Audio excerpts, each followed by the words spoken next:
He's here. Steve Kircher is an impressive guy from an impressive family.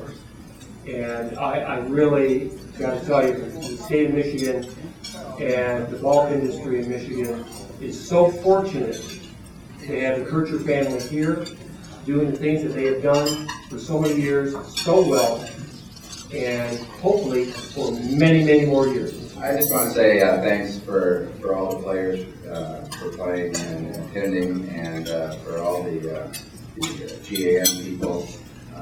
David has taken this group and has elevated it to a great tournament.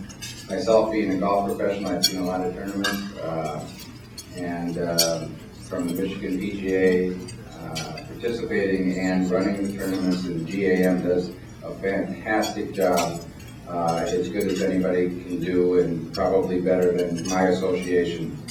So I hope nobody in here, Steve, don't tell that to anybody.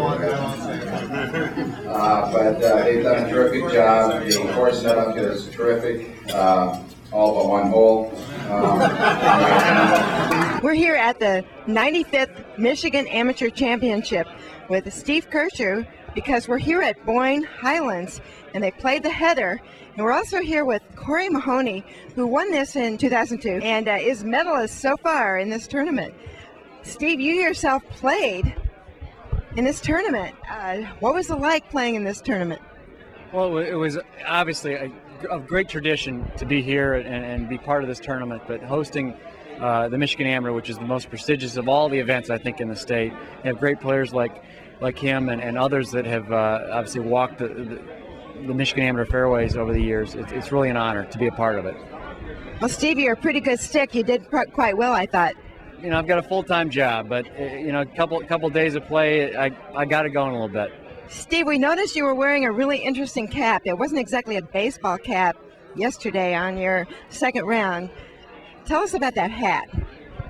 Well, part of my technique, and I'm sure you do the same thing, I have to mentally trick myself into certain positive thoughts. And it happens to be a race cap from a Ferrari automobile, and it matched my yellow and black outfit, which I thought of as being basically someone who's going to come from behind and speed to hopefully the qualifying. And I played much better with it. It mentally gave me a little more zoom, and that's what it was all about, to make myself think, you know what, I can do it. Must have worked, because you got 4 strokes better than the day before, right? I hit it about 15 strokes better too, so it worked. Well, Corey, you're part of the history of this now because you're a champion. Your amateur career is possibly coming to a crescendo right now. Tell us about your game. My game's feeling really good right now. Hitting the ball well and putting well.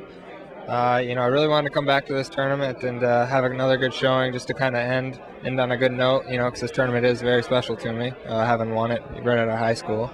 And, this course, love this course. I've been playing in the USAM qualifiers up here for the last 3 years. And, it's just really fun being up here and, having a bunch of people, friends I know, and, it's a good way to go out. How did your experience playing the Heather help today and the day before? I think it's helped a lot. I have a really good feeling out there, reading the greens well and putting well. So, I think it gives me a pretty good advantage out there. So. An advantage on the Heather? Almost no one had an advantage on the Heather, right? Yeah, it's playing tough out there, that's for sure. Right. Steve, what was it like for you playing the Heather in the middle of the competition? What were you thinking as you were going through, say, hole number 5? Honestly, I was just very proud of what has been accomplished and what Robert Trent Jones did. It's, as I said, by 20 people, it's a great walk in the park. And the Heather is one of the classic golf courses in the region. And when it's set up like it is for a championship, it really comes out and it shines. And it's such a pleasure to be out there when the greens are fast and the fairways are cut down, and the rough makes you think about where you got to hit it, and the shot making you got to do to really accomplish it appropriately. And I think that when people strike it well in the heather, they're winners.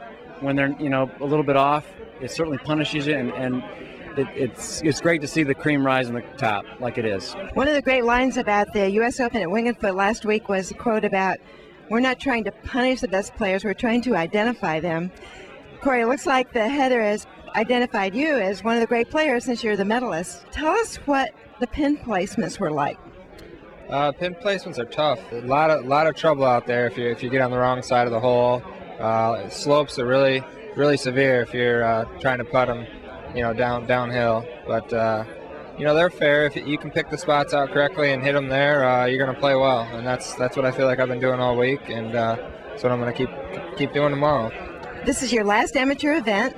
You're turning pro, is that right? Tell us what it feels like to be playing your last amateur event. It feels good, I'm pleased to be able to come here and play as well as I have, and just have a chance to possibly win this again. So I'm very happy with how I'm playing, and hopefully we can end on a good note. So.